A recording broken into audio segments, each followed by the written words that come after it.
Hi folks, welcome back. The riders had a rest day, they had a day off. I did not have a rest day. I'm tired. Sorry, this one's a few hours late. I just flew back from Denver. Boy, my arm's tired. No, we'll get to that tomorrow on why yes, I am complaining about being tired on a podcast about the Tour de France. They can't hear me, okay, and don't tell them. Today's stage 10, was an absolutely fun mess. I would actually say to watch this whole stage, there was never anything not going on. There was never a lull. There was an early breakaway that was too many riders, and the GC guys, Pogacar and Jonas Vingegaard, were in the break. Then the breakaway formed out of the breakaway. At some point, Wout and Van der Poel were attacking together, and then the breakaway was a real nail-biter down to the very last kilometer. There was no telling who would win, no script today. A fun, chaotic tour stage, really the most we've had so far. Today's sponsor is Inside Tracker. They're doing a big discount. Prime savings code saves you 30% only through July 12th, only through tomorrow as I record this. So when you're a pro, you're always doing for the UCI requires regular blood tests for the anti-doping, and you use that to track your fitness, your health, what you're missing. The annual blood test that you get from your doctor is a very small piece of the picture, and if you do it more often, you're seeing like, oh, I'm down this month, let's add a supplement. I'm down this month, I'm up this, let's eat less of that. Oh, I'm fatigued, let's cut down the training. And the blood is like a really good window. There's no lying in there. It's an objective way to see exactly where you're at, what you need, and what you have too much of. So Inside Tracker will help fill the gaps between that annual physical that you probably don't do often enough anyway. It's an athlete-focused blood testing and analysis service. They'll help you sort of read it, figure out what to do. I love the part that teaches you something about your body. You can bring that with you forever. So check out the link below. That's the code PRIME SAVINGS for the 30% discount through July 12th. Real quick, what happened yesterday?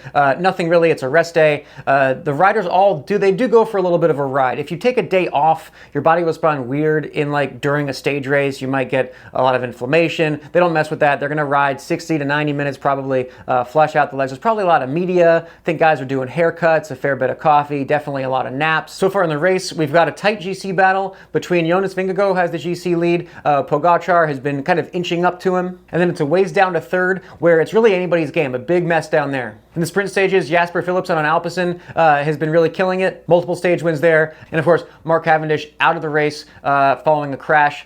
So his attempt at breaking the record for most stage wins has fallen flat. A bummer ending for that. Now on to stage 10. 160 Ks, so like not super long for a tour stage, but incredibly hot. That definitely made up for it. A bunch of hills, but nothing super hard today. Definitely not a day that the GC guys were looking at, and for sure a day that a handful of stage hunting dudes would have kind of penciled in early on. Like, okay, I want to make sure I'm rested for that. That's the day I'm going to try and get in that breakaway. I think that's the day it's going to stick, and that's their chance for the win. So it ended up going as predicted, but it didn't play out as we would have predicted. What happened was there was an early break of, I think it was like 14 guys. It was a lot of dudes. And then, a tight road, a twisty course. There was a split form. So a breakaway, the way I would explain it, is a breakaway means somebody attacks, somebody follows, and they're pulling especially hard to get away from the pack. A split is when the race is hard and someone leaves a gap and the field kind of breaks up. So the same result of a mixed pack, but less intentional. The guys in the split aren't trying to get away from the guys behind. It just sort of happened that way. So what we saw here was there was an early break, and I think a couple of teams might have thought it was too big. A couple of guys might have wanted it back. So suddenly there's a split in the front group that people are pulling too hard on the front. And what you saw is Pogacar and Jonas Vingegaard, each with two of their key domestiques, Adam Yates and Sepp Kuss, were in there. They go across to the breakaway in a group of 20. The breakaway wasn't far. It was maybe 30 seconds at that time, but it looked like it was a done deal. That'll be a mishap of the day. There's nothing worse than when you think you're in the early break and then the yellow jersey comes across, just like, well, this breakaway is quite doomed. And then once a breakaway is that big, you've got some guys who want it to work, guys who are working for their teammates who might stay away. You've got a couple guys who don't want it to work, so they're sitting on the back. So pretty quickly what happened there is guys are just attacking out of the breakaway. The real breakaway is going to form from the bigger breakaway. But one thing I do know is back in the peloton, which was still 80 guys, Jumbo-Visma, who normally is prepared to ride on a day like this, or UAE, who's keeping an eye out, those guys are like, well, our best two are up the road, so someone else is pulling out. That's not our problem. No one in the peloton really knows who's in the break until it gets its minute, and then they kind of go through the names on the earpiece. There's a reshuffling, a sort of common. They're like, wait a minute, I don't want that guy to get up the road. Now we got to bring that back. We got to get somebody across to it. So that's what was going on today for sure. But once the GC leaders get across to the break, now the breakaway is going a little bit slower. Meanwhile, from the really hard start, a bunch of the sprinters were getting dropped. So they were in a group behind. They're waiting for the early break to go so the race can slow down and then they can catch back on. Meanwhile, the front break is going a little bit slower because they just got too many guys. They're just a complete shit show. So at some point, dudes attacked out of the breakaway, formed a new breakaway, and the rest of the field, we'd call it welded together, just sort of this big mush. More riders, the bigger the groups, they always kind of move forward and suck up the smaller groups. You can sort of count on that. And you can also count on the sprinters to do something a little bit questionable in the cars with some sticky bottles, and they manage to get across to whatever they need to and get their job done. And the officials are going to look the other way. So breakaway number 2, the real breakaway, finally went, and a bunch of the guys you'd sort of expect. Your Chavez, your Alaphilippe, Ben O'Connor, Ineos had Kwiatkowski in there. Strong move. But it's still sort of a mess. Jumbo-Visma was pulling for a little bit, and then they didn't want to pull anymore. You can also expect the weird dynamics of the chasing going back. Jumbo-Visma isn't going to chase unless they have some reason to. So if there's no heavy hitters in the breakup, there's no one they're worried about in the GC, they're going to look to other teams to chase it, because I'm not going to pull you all day so that your guy can win a stage and somebody can go from 20 minutes down on GC to 10 minutes down. They don't give a shit. So suddenly you've got your 5 guys up the road at like 2.5 minutes, and Mathieu van der Poel, who was just taking a big pull on the front with Wout happening behind him, I guess he rips a corner at the beginning of a downhill and someone behind them gets a little bit scared and touches the brakes. They get like a 4-second gap, and in the theme of today's stage, Mathieu van der Poel looks back and goes, "Oh, we have a gap? Fuck it, let's just throw the entire plan we had for the day of working for Philipsen in the trash, and now I'm trying to get across to the breakaway with Wout van Aert on my wheel." Strange move by him because A, he's been pulling and Wout hasn't been pulling. The best case scenario he could see here is getting Wout across, and Wout has a very, very easy win. He's quite teed up. Wout was happy about this because Wout has very publicly said he's going to go home when his wife gives birth, which could be any day now. And I couldn't help but think about, when they're doing the tour selection, all these guys are training for this race all year. You're on the long list, and then, someone's pulled you off, and they do the final list. The last guy who was on the bubble, when he knows that his 3 weeks aren't as good as Wout's 1.5 to 2 weeks. That's got to kind of sting, except it's Wout. But it was Chris Nielens on the Israel team who attacked on the final climb, got himself a solid gap, and then was this little carrot for them to chase. And when I say little, that means it's skinny. Little carrot for them to chase all the way down the descent. And the thing is, no matter how good you look, no matter how strong you are, how good you feel, 5 guys, 4 guys is just going to be so much faster than one, unless it's a super tight, like the twistier, the descent, the more technical, a bunch of turns favors a solo breakaway. But if it's sort of sweeping, if it's fast, that's just a really tough advantage to keep track of for him. So it looked like the rest of the breakaway cooperated for Nielens to get caught. And then it's just the last 3K, it's really hard to watch. I definitely recommend you watch this because it's just an absolute roll of the dice of who attacks, who hesitates.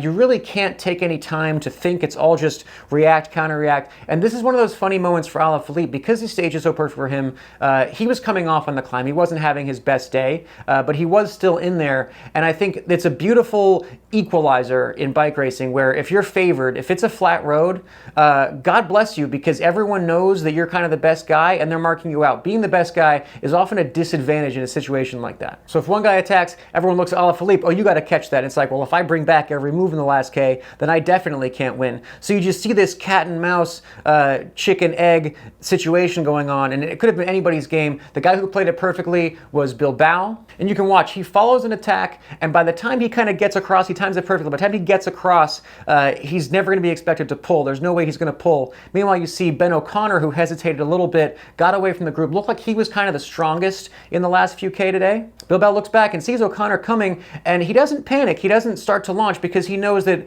O'Connor just put in a big effort to get across, and he kind of just had 40 seconds of not super easy, but sitting on a wheel when O'Connor didn't. He knows he has the advantage in the sprint, and when he launches his sprint, everybody else goes backwards. Meanwhile, a couple minutes back, Vingegaard and Pogacar did not touch the wind again. Pretty predictable as far as that went. They stay with their teammates, and the GC, no changes, nothing interesting behind. So Philipsen's still in green, no changes there. Palace, didn't see him at all today. He decided to skip out on trying to get breakaway points. makes sense. There's definitely bigger climbs to come. And, if he's not feeling it, he's not feeling it. You can't be in every breakaway. That's bad news for the last week. What are they not saying on TV? Today, I was at a friend's house. We were watching the NBC World feed. I liked it. They actually admitted that they had no idea what was going on, which is brave, but for sure the riders didn't know either. It was just a real day of bike racing, We had one more mishap. There was an Uno X guy who they showed going backwards to the car, some kind of technical issue. You could just see him unclipped his foot and was just kicking his rear derailleur. The old let's try and kick the derailleur into place move. Classic, always fun to see that. It's never worked in the history of anything. Bike racing math, kind of into this already, but the point of whose job is it to pull? Nobody wants to waste their team, waste their energy on the front, so any excuse to get somebody else to pull. It was Ineos who had to go to the front near the end today.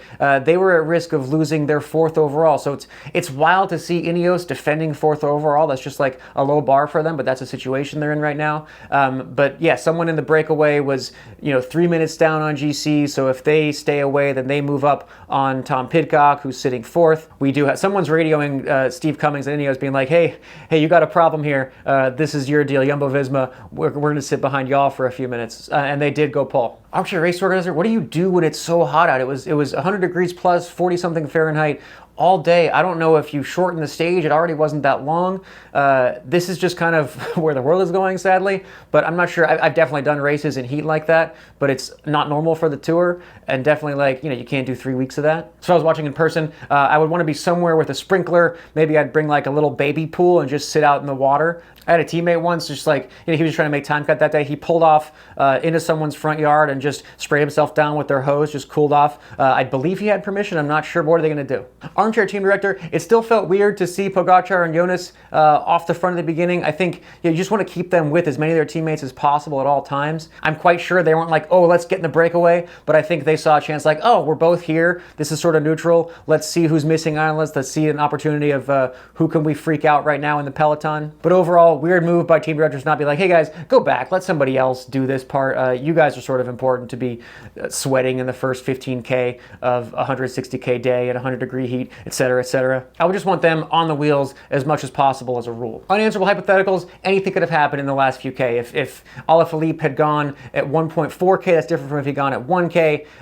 That could have been, you play that race over 10 times and it's 10 different results. Real bummer for Alaphilippe. That's the kind of stage the classic Alaphilippe move would be tack over the top, do crazy things on the downhill, nobody ever sees you again. He didn't get to pull that off today, and I'm wondering if what other stage he sort of had a pin in, or if this is sort of he just wasn't in the shape he wanted to be for this tour, and he's going to miss out. One other thing I noticed, I believe it was Warren Barguil in the breakaway who was eating a sandwich. They got him on camera eating a sandwich. I like to see that. They would give us, it's just crazy to think the musette bag a lot of times would have a ham and cheese panini or something in it. They'd cut into little biteable tinfoils.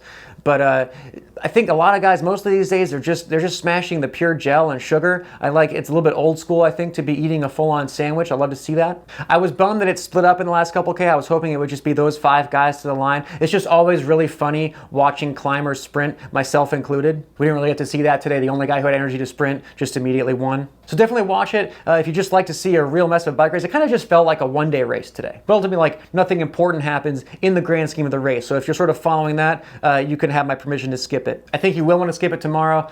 Look super flat. Turn on with 10K to go. You'll be fine. My prediction, I'm going out on a limb here. I'm going to look real smart if this works out. I think Fabio Jakobsen, I'm not going to call him for the win tomorrow. He's been off the back. He's been having a rough tour, crashed early, real beat up. I'm calling him to jump in the top 5, maybe the top 3 in the sprint tomorrow, but to quite be in there, I think he would have pulled out if he wasn't feeling it. I think he feels like he has some tricks up his sleeve, a couple watts left in the tank, or he would have gone home already. All right, that's it for today. Thanks for watching, listening. Please comment, share, etc. Shout out to the guy on the flight in front of me today who was listening to that. That was awesome, and cute dog. All right, see you tomorrow.